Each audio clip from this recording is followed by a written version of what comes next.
एक पहचान, एक विचारधारा, एक मंच, एक झंडा देने वाले अपना दल के संस्थापक बोधिसत्व यशगाई डॉक्टर सोनेलाल पटेल जी के चरणों में अपने श्रद्धा के सुमन अर्पित करती और उनके जाने के बाद तो मेरे समाज के सम्मान अपना दल को और समस्त पदाधिकारी कार्यकर्ता समर्थकों को अपनी आंचल की छांव में सुरक्षित रखते हुए अपना दल को भारतीय राजनीति का सबसे ज्यादा अहम किरदार और राजनीतिक संगठन बनाने का काम कर रही राजमाता कृष्णा पटेल जी को बारंबार धन्यवाद देती हूँ, जिनके निर्देश पर आज हमें मौका मिला है कि आज इस किसरुआ गांव में हम आपके बीच में बोलने पा रहे हैं।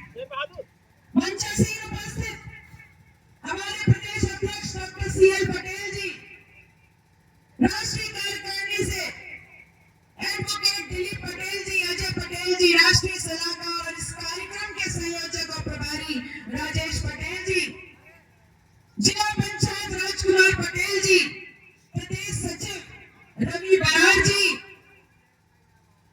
राम सरोजन जी, इस जनपद के जिला अध्यक्ष रमेश पटेल जी, और जिनकी वजह से ये कार्यक्रम हो रहा है, हमारे विधानसभा अध्यक्ष शुभम यादव जी, विधानसभा अध्यक्ष महिला मंच रेखा पटेल जी और मेरे साथियों में शुमार जो लगातार अपना दल को आगे बढ़ाने का काम कर रहे हैं, अभिषेक विश्वकर्मा जी, रमेश बिंद जी, घनश्याम यादव जी, जिनका नाम ले पाए और जिनका नाम नहीं ले पाए, इस देश की आदि आबादी माताओं बहनों का, अपने बुजुर्गों का, नौजवान साथियों का, अपने साथी जिला उपाध्यक्ष अरशद खान जी का, आप सभी का तहे दिल से हार्दिक स्वागत, अभिनंदन और वंदन करते हैं।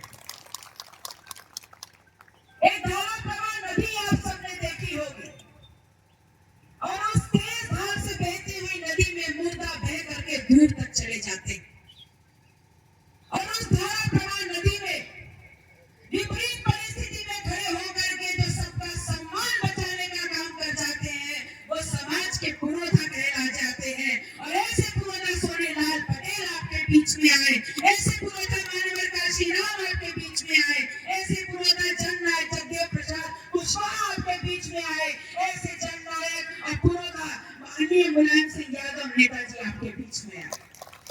मैं आपसे कहने आई हूँ कि आज ना बाबा साहब हमारे बीच में है, ना नेताजी हमारे बीच में है, ना डॉक्टर साहब हमारे बीच में है, ना कर्पूरी ठाकुर हमारे बीच में है, ना मानवर काशीराम जी हमारे बीच में है। तो क्या किया जाए? क्या सर पे हाथ रख के ये समझ लिया जाए कि अगर ये होते तो वो करते, वो होते तो ये करते? नहीं, आज परिस्थितियां ये है और फक्र की बात है हम लोगों के लिए कि अगर हमारे पुरोधा किसी आंदोलन को छोड़ करके हमारे बीच में असमय विदा हुए हैं, तो उनकी आगे की पीढ़ी होने के नाते ये हमारी जिम्मेदारी बन जाती है, ये हमारी हक बन जाता है और हमारा फक्र बन जाता है कि उनके छोड़े हुए काम को पुरजोरी से आगे बढ़ाने का काम करता है। जितने भी नाम मैंने गिनाए, इन सब का सपना क्या था? इन सब का सपना था कि आजाद भारत में हर समाज की आजादी, आजाद भारत में हर हाथ में नौकरी हो, आजाद भारत में हर थाली में 56 भोग लगे हो और आजाद भारत में इस देश को पहचान देने वाला किसान आत्महत्या को मजबूर ना हो, बल्कि सर उठा करके उसका सम्मान इस देश में। सिर्फ ये सोच थी। 75 साल की आजादी का जश्न हम मना रहे हैं, लेकिन 75 साल पहले जंगे आजादी के लिए हर जाति, हर धर्म, हर वर्ग, हर समुदाय से ऊपर उठ करके सबने बराबरी की जिम्मेदारी निभाई, तब जाके ये आजादी हमको मिली। लेकिन आज जो परिस्थितियां हैं आपके आसपास, उसको देखिए। गरीबी, अशिक्षा, बेरोजगारी, भुखमरी, आपके जूतों के नीचे चलने वाला आपका सम्मान ये हर गली कूचे में पसरा पड़ा है। और जब से मैंने ये कार्यक्रम शुरू किया और मैं आप लोग के बीच में, अपने समाज के बीच में बैठने का काम कर रही हूँ, एक बात क्षण के सामने आती है। मेरे समाज के लोग दबी जुबान से ही सही ये तो बोल रहे हैं कि दीदी मन तो करता है कि बोले, लेकिन डर लगता है। डर इसलिए लगता है कि अगर मुंह खोला तो कहीं जेल में ना डाल दिए जाए। तो एक सवाल आपके बीच में डाल रही हूं कि जितना खुशनुमा माहौल अभी बनाया गया है पिछले 2 महीने में, अगर उस खुशनुमा माहौल में आपके बीच में डर बैठा हुआ है, तो क्या ऐसे ही आजाद भारत की कल्पना आपने की थी? क्या ऐसे ही आजाद भारत की कल्पना आपने की थी? ये सवाल मैं आपसे पूछ रही हूं। और अगर नहीं की थी, तो फिर आपको बदलाव करना होगा। ये डर क्या है? आप ही लोग तो कहते हैं कि जब आप सदन में बोलती हैं तो सरकार थर्रा जाती है। बोलते हैं ना, जब आप बोलती है सदन में तो सामने सब चुप हो जाते हैं। तो आपको डर लगता है, मुझे डर नहीं लगता। आप पुरुषों को डर लगता है, मुझ महिला को डर नहीं लगता। पता है मुझे डर क्यों नहीं लगता? मुझे डर इसलिए नहीं लगता क्योंकि ये मानना है कि ये आजाद भारत संविधान से चलेगा और ये संविधान ने मुझे वोट की ताकत दी है। मुझे इस बात का विश्वास है कि जब मैं सदन में बोल रही हूँ, अगर मेरे ऊपर उंगली उठेगी तो मेरा ये समाज ताकत बन के मेरे पीछे खड़ा है, जो मुझे हौसला दे रहा है। मैं आपकी बिटिया हूँ, आपके बीच की हूँ, इसलिए आपसे मांगने आई हूँ पूरे हक से। अपनी जेब की तरफ मत देखिए, आपकी जेब से मुझे कुछ नहीं चाहिए। मैं आपकी बेटी हूँ, मैं आपसे पूरे हक से सिर्फ आपका साथ, आपका आशीर्वाद और आपकी ताकत इस वादे के साथ मांगने आई हूँ कि सत्ता परिवर्तन करते हुए हमें इस देश में व्यवस्था परिवर्तन करना है। और व्यवस्था इस बात का करना है कि अगर हमारी ताकत इस देश में बराबरी की है तो जातिवार जनगणना को हमें कराना है, ताकि हर एक की गिनती हो जाए और गिनती होने के बाद हर समाज की जितनी संख्या है उसकी भागीदारी, उसकी हिस्सेदारी शिक्षा में, सदन में, रोजगार में, नौकरी में, दवाई में, पढ़ाई में, कमाई में, इस देश के खजाने में और इस देश की खुशियों में हमारे जाति के अनुपात में हो जाए। सिर्फ इतना ही तो मांगते हैं, क्या गलत मांग रहे हैं? अगर देश को आजाद कराने में हमारी जिम्मेदारी थी, तो क्या देश की खुशहाली में हमारी जिम्मेदारी और हमारे हक और अधिकार नहीं है? जिनको आपने 10 साल पहले सरकार में लाया, क्या सोच के लाया? आज चाहे कोई कुछ भी कहे, लेकिन आपने कुछ गलत नहीं किया था। पिछली सरकार आपके लिए बेहतर नहीं कर पाई, तो आपने इस नई सरकार को मौका दिया। लेकिन आपने इनको भी मौका दिया इस वादे के साथ कि किसानों की आय दुगनी करनी थी, इस वादे के साथ कि हर घर में नौकरी आनी थी, इस वादे के साथ कि महिला का सम्मान और सुरक्षा की गारंटी होगी, इस वादे के साथ कि 15-15 लाख खाते में आएंगे, इस वादे के साथ कि हर घर में हर बच्चे की शिक्षा सुनिश्चित होगी। तो क्या ये तमाम वादे पूरे हुए? ये तमाम वादे नहीं पूरे हुए। लेकिन बहुत पुराने इतिहास की तरफ मत जाइए। सिर्फ 60 दिन से जो ये इतिहास चल रहा है, इसके पन्ने पलटने का काम कीजिए। आपके बीच में आज जो माहौल है, उसमें वो जो माहौल है वो आपका व्यक्तिगत है।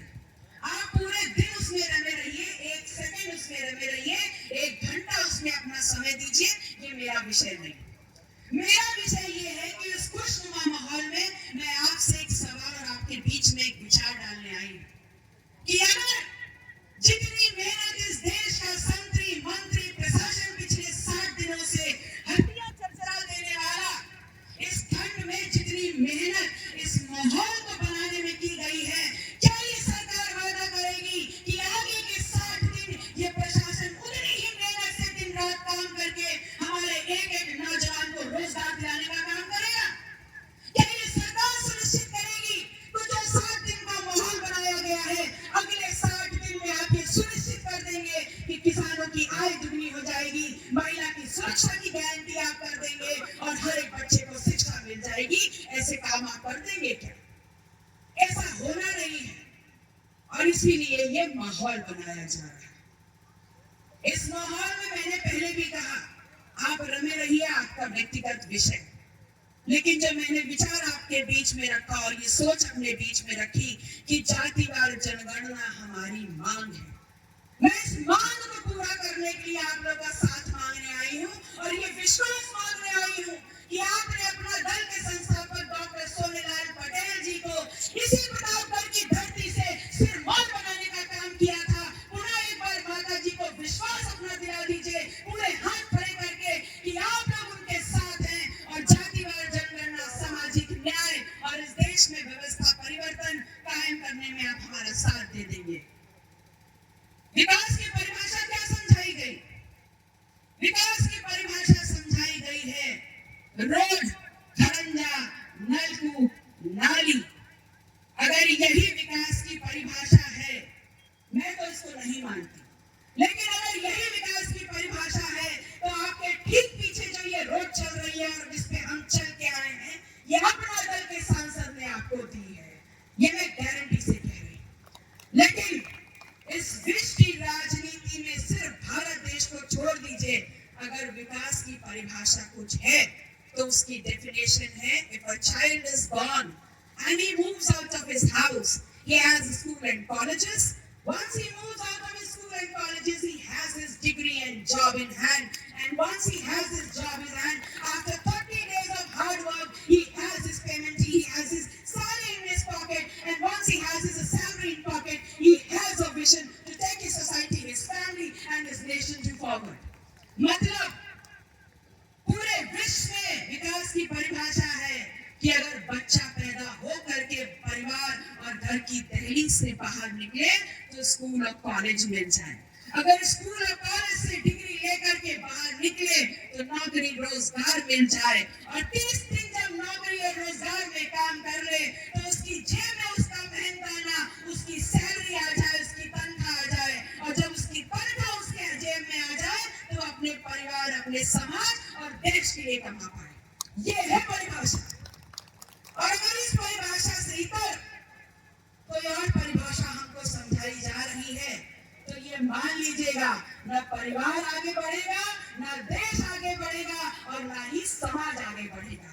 यहाँ बहुत से नौजवान खड़े हैं, मैं आपके ऊपर ये प्रश्न छोड़ती हूँ और इसका दायित्व छोड़ती हूँ कि आप अपनी जिंदगी को किस तरफ ले जाना चाहते हैं। कांवड़ यात्रा में शामिल होना चाहते हैं या रोजगार लेकर के, नौकरी लेकर के अपने बेहतर भविष्य को सुनिश्चित करना चाहते हैं? ये सवाल मैं आपके बीच में छोड़ रही हूँ। अपनी माताओं से कह रही हूँ कि आप ये समझ लीजिए कि अगर एक बच्चे को पैदा करके आप परिवार को आगे बढ़ा सकती हैं, संस्कार दे करके एक बेहतर दिशा दे सकती हैं, तो अगर आप लोग लाइन में लग जाए पूरी ताकत से तो इस देश में सत्ता परिवर्तन करके अपने गांव समाज की दिशा बदल सकती हैं। मैं अपनी बातों को समाप्त करते हुए पुनः आप लोगों से निवेदन और साथ मांगते हुए अपनी बातों को समाप्त करती हूँ। बहुत बहुत आभार। नमो बुद्धाय। जय अपना दल, जय समाजवाद, जय संविधान।